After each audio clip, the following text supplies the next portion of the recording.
All right, guys, so this is 4.8, the last section of chapter 4, which is triangles and coordinate proofs. So over here, I got an example for us. Example 1, position and label a triangle. So position and label a right triangle, MNP on the coordinate plane, so that leg MN is A units long and leg NP is B units long. So the lengths of the sides that are along the axis will either be easier to determine than the lengths of the sides that are not along an axis. Since this is a right triangle, two sides can be located on an axis. Placing the right angle in the triangle, angle N, at the origin will allow the two legs to be along the X and Y axis. Position the triangle in the first quadrant. Since M is on the Y axis, its coordinate is 0. Its Y coordinate is A because the leg is A units long. Since P is on the x-axis, its y-coordinate is 0, its x-coordinate is B units long, or B is B because the leg is B units long. So, number 1, position and label isosceles triangle JKL on the coordinate plane, so that's base JL is A units long, vertex K is on the y-axis, and the height of the triangle is B units long.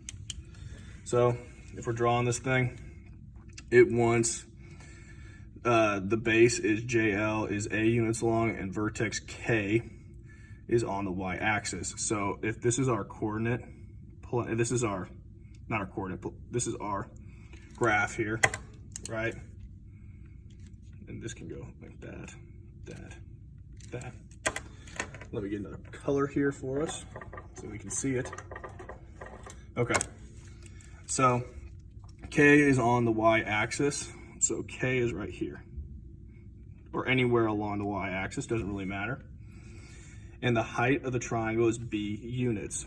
So our x value will be 0 because it's on the y-axis, and it'll be B units high, or tall, will be the y. And then JL is on the base. So we'll put J here and L here. J. So here's our triangle. And it's isosceles. So and it's A units long, so this whole thing is A units. So since this is kind of like the halfway point right here, okay, L will be 1/2 of A, 0, and J would be -1/2 A, 0, which would make it one whole A units long. All right, so placing triangles on a coordinate plane. This is gonna be great for you guys' quiz and tests. Step 1, use the origin as a vertex or center of the triangle. Step 2, place at least one side of the triangle on an axis. Step 3, keep the triangle within the first quadrant if possible. Step 4, use coordinates that make computations as simple as possible. So this example, again, I did it for us. Name the missing coordinates of the isosceles triangle. So they have these question marks, we're trying to fill those in. So vertex X is positioned at the origin, so its coordinates are 0, 0, so our 0, 0 is right here.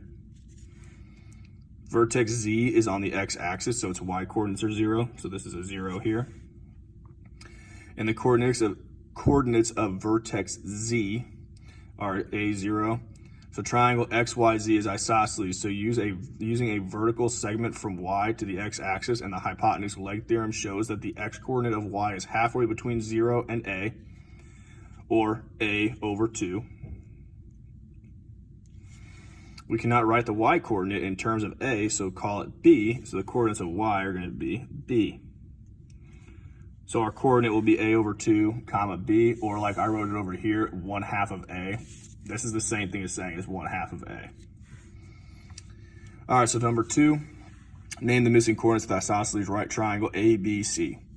Whenever we have a vertex in a corner like this on the origin, we know that B will automatically be 0, 0. Easy enough, okay? And we know this is an isosceles triangle, so these are going to be the same length. And they have it C at A, comma 0. So C, or not A, comma question mark, we know that it'll be 0 because it's on the x-axis. Now, since these are the same length, they're both A units long. This is just on the x-axis, this is on the y. So the A will have 0, A.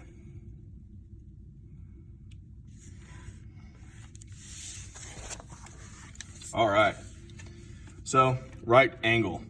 the intersection of X and Y axis forms a right angle, so it is a convenient place to locate the right angle of a figure such as a right triangle. So right triangle ABC has legs AC and AB, so that AC is 2 units long and AB is 2B units long. So if we're making this triangle, I'm going to do it where I have it in the origin, like so, just like that. All right, and so we know our legs are AC, so I got AC and AB as my legs, and these are congruent because it is a right triangle. And I guess they're not congruent, so my mistake. They're not congruent. They don't tell us it's an isosceles. But it tells me that AC is 2A units long, so this guy's 2A, and this one's going to be 2B. So we're naming these coordinates. A is at the origin, so it's still 0, 0. B is going to be for the X, it's going to go 2B over, and comma 0 for the Y, because it's on the X-axis. And C will be 0 because it's on the Y for the X. So that'll be 0 first, and then it'll be 2A up. So that's that for that one. Isosceles triangle FGH with the base of FG is 2A units long. So if I make my isosceles triangle, let's just do it like this, boom.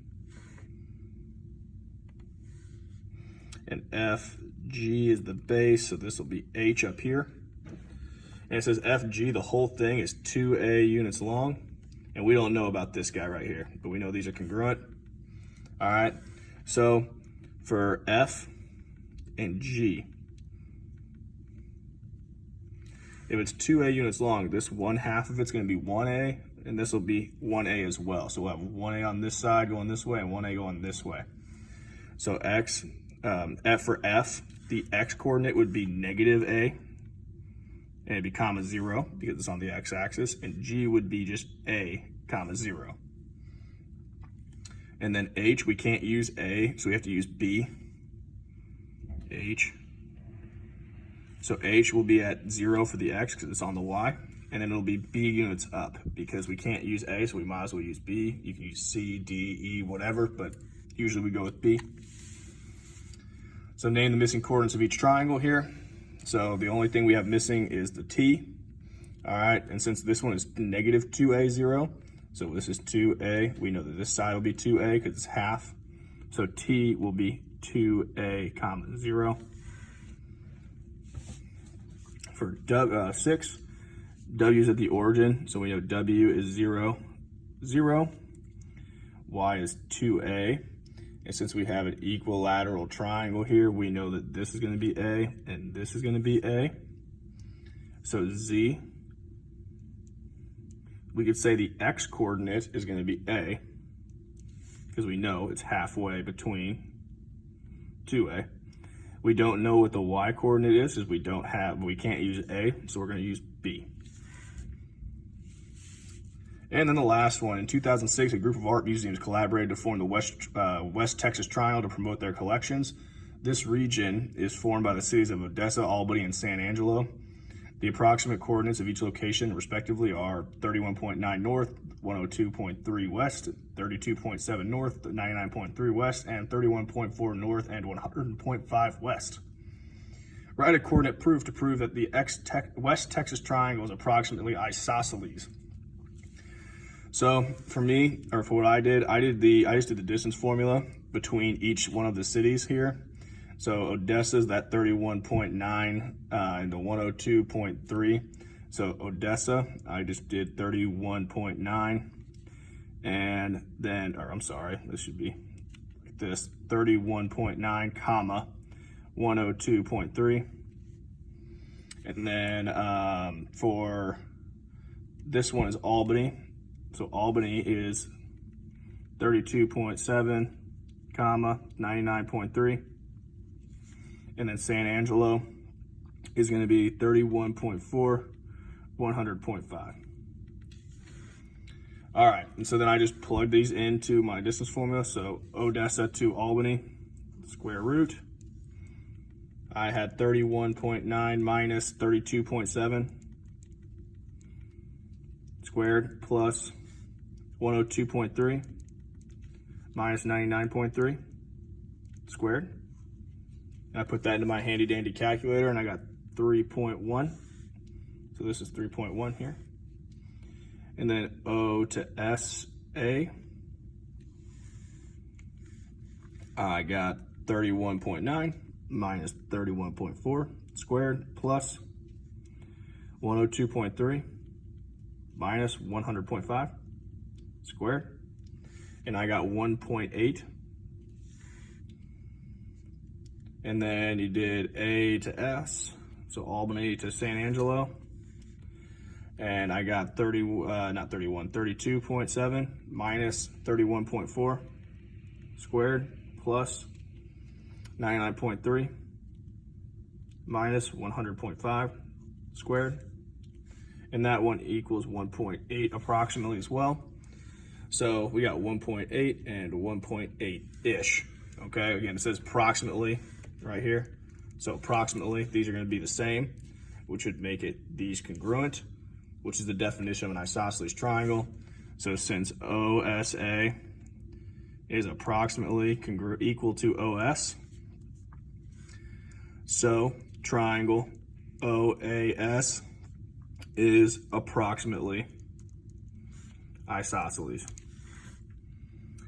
And that is all for section 8.